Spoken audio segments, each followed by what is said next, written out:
Alright. I'm basically just gonna keep RobinHood, CashApp, and WeBull. And of course, Edward Jones. I'm getting rid of Schwab. I've only got one stock left in Schwab that I'm gonna cash out once it goes up, and then I'm gonna cash it out. I'll keep Schwab as a backup plan, but I'm not gonna use it. I see M1 as useful for one thing and one thing only, and that was if you wanted to make your own ETF, so to speak. So maybe later I'll use M1. What I'm gonna do, the way it's gonna be complicated, because every time you add someone to the portfolio, you have to go in and adjust all the percentages to what percentage you want the money to go into. And so it will equalize your portfolio according to the percentage. So I had BITO originally at like 100%, but then I added like 4 others the other day, and I changed them all to like 20%. Well, then I put in $25 as a test to see what it would do, and it put money into the 4 new ones, but it did not put money into BITO because BITO already had more than 20% in it, so it dumped all the money into the other ones. So basically what it's doing is it's gonna balance out your portfolio to where you have an equal amount of money in all the stocks that are in there. If you say that you want an equal percentage of all the stocks that are in there. So say you have more money in one today, but you add more and you change the percentage, it's not going to put any money in that one. It's going to put money in the other ones to bring up the balance, to balance out the portfolio so it's equal to all of them. So it probably made more sense when I said it the first time. I just repeated myself in a different way, and it sounded a little bit more confusing.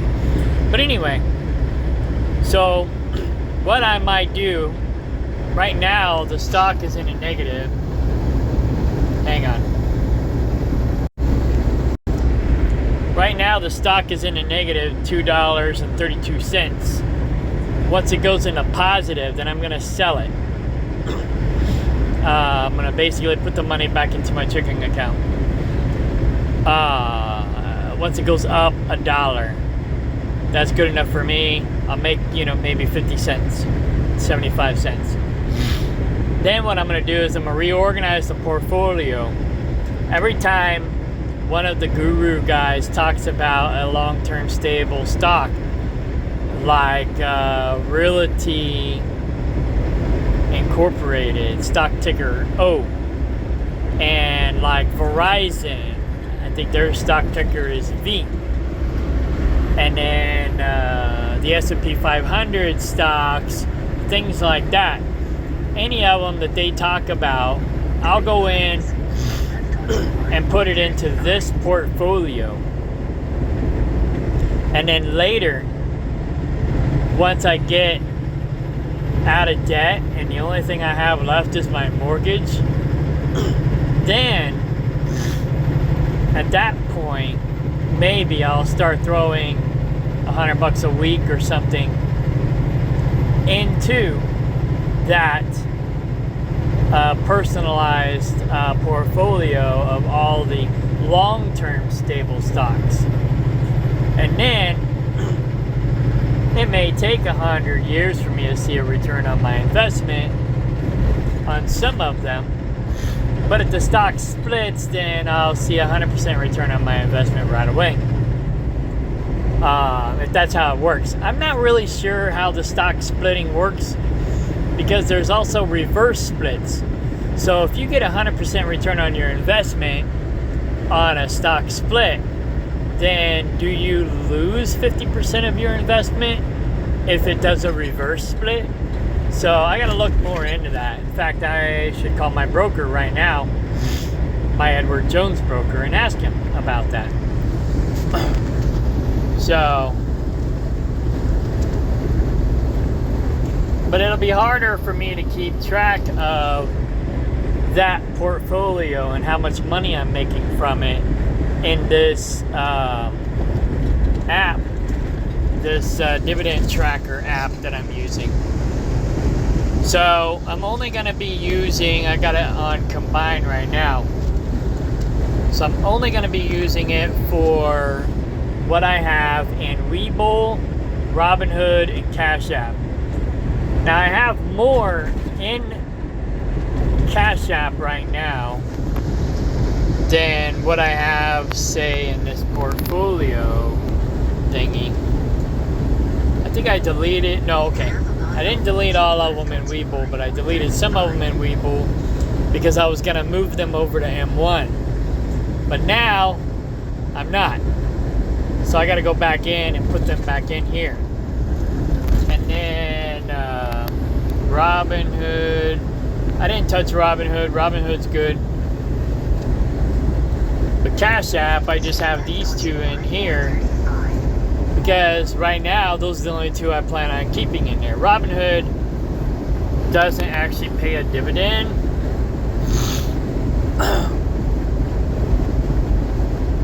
But I only bought $1 worth of stock. And that one I'm actually going to probably use as a day trade. So, but anyways, it's the only, you can't buy Robinhood stock through Robinhood. So I'm buying Robinhood stock through CashApp. So their stock's down by 1 penny. But, so yeah, when the stock goes down, maybe to 75 cents, I'll buy some more. Or whatever. When it goes down a little bit, I'll buy some more. 20% or whatever. And then,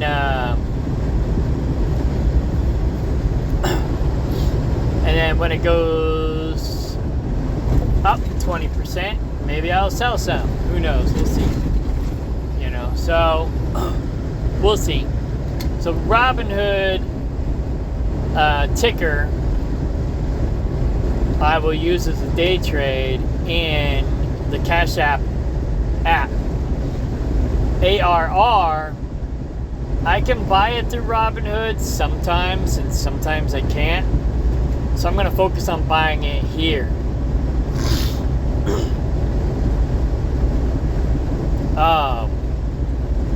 And I may own it in both places just because if I can buy it in Robinhood, I will. But if they won't let me, then I'll come over here and buy it over here. And so I may be paying 2 maintenance fees on this stock, but it's just because Robinhood may or may not let me buy it. What may or may not let me buy it one day, and then it might let me buy it another day. So who knows? So ARR is pretty much the only dividend stock that I'll probably have at CashApp, unless I find another one. So right now I'm just buying stocks that pay more dividend yield than the interest rate on my debt. And like I said, once I get down to just paying to just having a mortgage debt, then I'll start focusing on more long-term stocks. But my mortgage debt right now is 4-point-something%, and if that goes up, once I get to that point, I'll only be I'll be investing in anything that pays more than 4 or 5%. And then if my mortgage goes up for whatever reason, because actually right now I have an adjustable mortgage. after 5 years, it may or may not go up. And then I'll have to refinance or something. But I'm also about to get a second mortgage on a second property, and that one might be a little higher. So we'll see. I couldn't get the loan because I hadn't been on this job long enough. But the people who wanted to sell are desperate enough that they were willing to owner finance. In fact, they made the offer to owner finance, and they're giving me a 0% interest. I'm like, hell yeah. And I got it for my original asking price, or original bid price. They originally wanted $100,000 or $210,000 for the property, but they slowly came down to $175,000, and my original bid was $145,000. I figured we would probably end up in the middle somewhere. Well, they countered for $169,000. Well, I played the waiting game, and I was about to offer $149,000, and then I found out I couldn't get the loan. So instead of offering $149,000, I told them I can't get the loan. I'm sorry, I'm gonna have to back out. Well, they had another guy who was gonna buy it, contingent. So mine was contingent on financing. His was contingent on selling his other property, and he had his property for sale for $210,000, and he was going to buy their property for $150,000. They made a deal for $150,000. So he ended up backing out because he couldn't sell his property or whatever. And so then they came to me and asked me if my offer of $145,000 still stands, and I said yes, and they accepted it. So I'm getting 30 acres with 2 houses. One needs some work, but I'm getting 30 acres with 2 houses, 2 wells, 2 septics, 2 ponds. It's already fenced in for cattle and sheep. I just gotta make the fence better for guinea fowl, chickens, and goats. Meanwhile, I can still run cattle and sheep on the property. And we have one house that's livable, and I just got to work on the other house, and the other house I plan on turning into an Airbnb. I mean, you could technically live in the other house, but it wouldn't be real comfortable. So yeah, so we'll live in one, fix up the other, and then I'll Airbnb the other. And meanwhile, run livestock on the land. Boom! But anyway, yeah. And I got a good deal on it. I got a really good deal on it. So I got just under $5,000 an acre. And like I said, it's got 2 houses. It's got 2 wells, 2 septic tanks, 2 ponds. And one of the ponds, it's not like a pea pond or a poo pond. Only the gray water goes into that pond, and then rainwater runoff goes into that pond. So there will be a little bit of soapy water in the pond, but overall, you know, it's not going to hurt any livestock. What do they call pond animals? I don't know. Anyways, it's not going to hurt the animals. So, cool. So the sink water and the shower water all goes into one of the ponds from one of the houses. And it's not a bad idea. When I get done fixing up the other house, I might actually divert all the gray water into that pond as well. So, but yeah. So, and in this here, so far with the information I have in the database, I'm up to $53 a month in dividends, but it's actually closer to like 70. And once I get all the information back in there, it'll be more accurate. But yeah, I'm moving up in the world. I butchered 2 goats for the first time this year. Got goat meat, and so now I'm trying it out, sampling what parts of the goat and what type of goat meat and stuff tastes best. And not next year, but maybe the year after that, I'll get me a little ice cream truck, a used ice cream truck, and fit it for selling goat meat. And then I'll be going to different places like farmers markets and stuff like that, and in my ice cream truck selling goat meat. And next year I might have sheep and cattle. And the year after, well, I have pigs now too. So the year after, and next year we're gonna have fowl. Next year we're gonna be butchering poultry. So we'll have goat, chicken, guinea fowl, and then the year after that I'll have sheep and pork and maybe beef. So yeah, I'll be making money off the farm, and now I got a good job where I'm making like $6,000 a month. So yeah, I'm starting to do really good. And the place that we're living now in Kaplinger Mills, it used to be an old gas station. Somebody arsoned the house. So that was on the property before I bought it.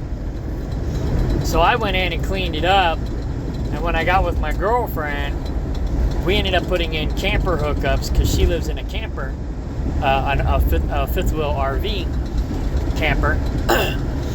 And so we're living in that right now. We signed a contract on the house this weekend or next weekend. We're gonna get the contract next weekend and look it over, or this weekend and look it over, and possibly sign on it this weekend or next. And then boom. But anyways, so we can rent out that those camper hookup spots. And actually what I'm going to do, because I got another spot that's not got hookups, I'll get the health department out there to have them inspect my septic to see if I can put in a third hookup. Because right now I think I can only keep the 2. It's only, the septic's only worthy of 2 hookups. But I'll get them out there to see if I can put in a third. And if I can, then I'm gonna hook up a third to it, and then I'll have potentially 3 rental spots that I can make some money off of. But what I'm gonna do is I'm gonna get one of the campgrounds in the area, not the guy behind me, because he'll sabotage me because he wants the property. He's already tried to sabotage me numerous times. But the other 2 campgrounds, I'm going to see if they want to manage it for me.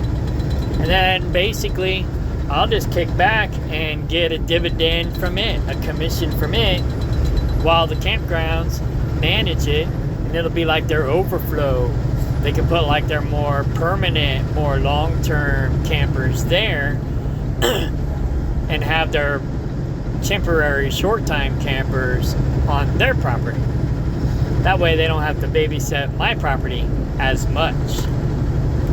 Because, yeah, my property's not going to bring a whole lot of money a month for short-time camping. Maybe like $300 a month. So it's not really a great spot for, but, like there's people who like to park their camper someplace and be able to go anytime they want. I think they call them weekend warriors. And that's what we want to market it to, is people who want kind of like what do they call those? Timeshares. Kind of like a timeshare. You bring your camper down, you park it, You got a place that you can go any weekend you want to come. And then so one weekend, all three spots will be filled. But one weekend, maybe one of them will only be used. And maybe another weekend, only two of them are there. And maybe another weekend, all three are there. And they have a big party. But if somebody wants to rent them for the whole year, then I can make some decent money off of it. So, we're going to try. My girlfriend wants to manage it. So we're going to try and go that direction first. But if that doesn't work out, then we'll let one of the campgrounds lease it or rent it out for us and put their long-term campers there. That way they can micromanage the people on their property versus the other people, whatever. That way they don't have to go up to my property to micromanage people. Because the long-term people, you won't micromanage as much, especially if they're good people. But anyway, just food for thought. And then my garage, the building's still there. The gas station building's still there. So I'm still going to use the garage for a garage. And I'll keep my tools in there so that if I need to work on my vehicle, I can go there and work on my vehicle, whatnot, whatever. Because the other place doesn't have a garage, doesn't have a place where I can work on my vehicles. So I can just keep all my spare car parts there, go work on my vehicle there, no big deal. And then I still don't have a place for my aromatherapy, so I'll keep the building part, the part that used to be like the convenience store, so to speak, the office. I'll keep that part for my aromatherapy, and then I'll be doing that there. So if you're interested in aromatherapy, check out oilsoftheearth.com. I'm not really doing aromatherapy hardcore right now, but if somebody wants to buy something, I'll whoop them up something. And I already have certain things like thieves oil. I have a cockroach repellent because I hate cockroaches. I have some stress and anxiety oil blends, relaxation oil blends, different things. I got patchouli. Patchouli's always been a popular one. I've got a lot of bug repellent blends and essential oils, because out in the country you need them more than you do in the city. So yeah, but like I said, I'm not focusing on that hardcore right now. But if somebody wants something, check out oilsoftheearth.com. And if you're interested in the meat and you live around Missouri, check out meatmilkgoats.com or farm237.com. Anyways, so yeah, that's what I'm doing.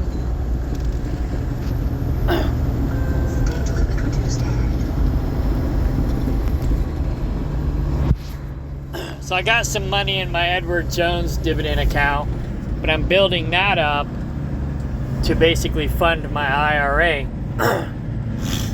That'll be a while before I get it built up to where it's basically paying me enough to replenish my income that I'm putting into the IRA.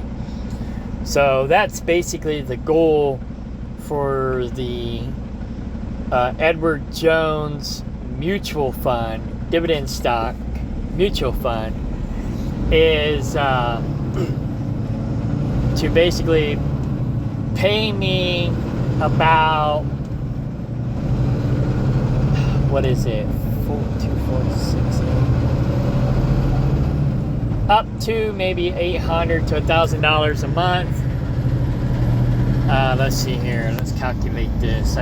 right now I think you can put up to 6,000 or a little bit more per year into an IRA. So divide that by 52. I think it's a little bit more. I think I calculated 125 before. So right now I need to make 6,000 divided by brake check.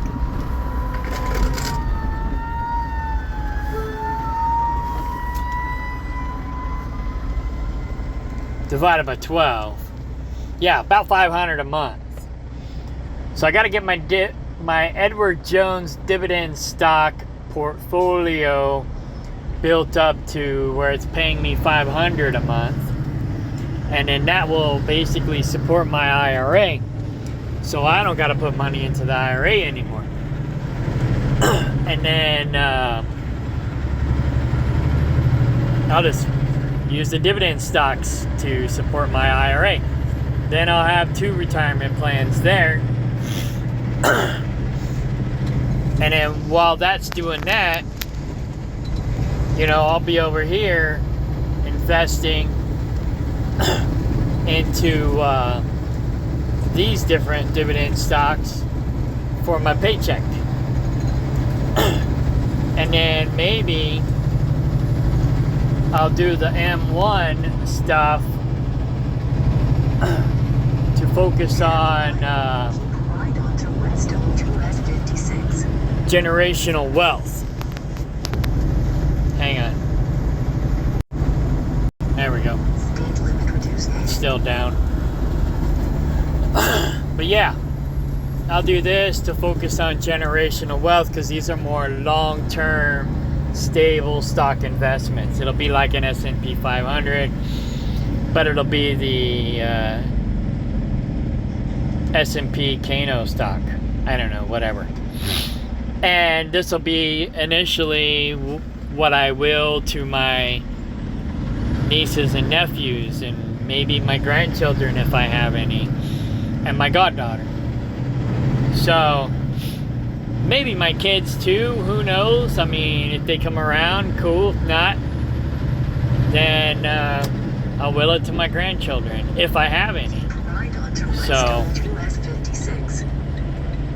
but anyway, so that's what this is going to be all about. And then if I have any money left over in my own personal investments, besides this, you know, my brother and I are working on setting up. Okay, so one of my brother's sons and one of my brother's daughters are the responsible ones. And they're good-hearted ones too. They're not like responsible and cold-hearted. They're responsible and warm-hearted at the same time. So we're gonna put them in charge of everything. And what we're gonna do is we're gonna set up like a family trust, and all our assets are gonna be in this family trust. And basically my nieces, my nephews, their offspring, my grandchildren, and then my goddaughter's offspring will basically benefit from all this. So, you know, it's like my goddaughter's not really part of my family, but I was kind of, sort of, the only real dad she had for a while, even though she was never really like, her mom and I was in a relationship for a little while, but I didn't want to be like a father figure, so I opted for a godfather type figure. And but her mom wanted me to be like a father figure, but yet her mom didn't want me to reprimand her. So it's like, well, what the hell? So I just kind of was like, well, how about I just be her godfather, and that way I can just kind of be there for her, and you don't have to worry about me being disciplinary, and I don't have to worry about it either. So, and this girl, she's a really good kid, and she's a really good-hearted kid. I don't know how responsible she is. She's still kind of young, but she seems responsible, but she's definitely got a big heart. So, and she's a good kid. So, I don't mind,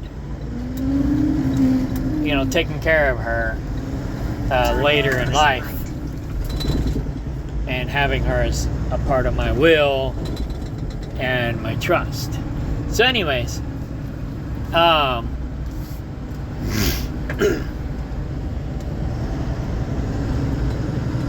time will tell. We'll see what happens. Anyways, I'm back at the yard. I couldn't deliver my first drop because they were doing construction in front of the dock and they wouldn't let me access the dock to unload. So I had to come back to the yard to offload it so I can go make my other drops, because they got 10 pallets on the back of the trailer and there's no way I can work around it to unload the other stops. So I had to come back to the yard to have them take it off the trailer so I can go make my other stops. Anyways, that's it for now. I'll keep you posted. Alright, bye.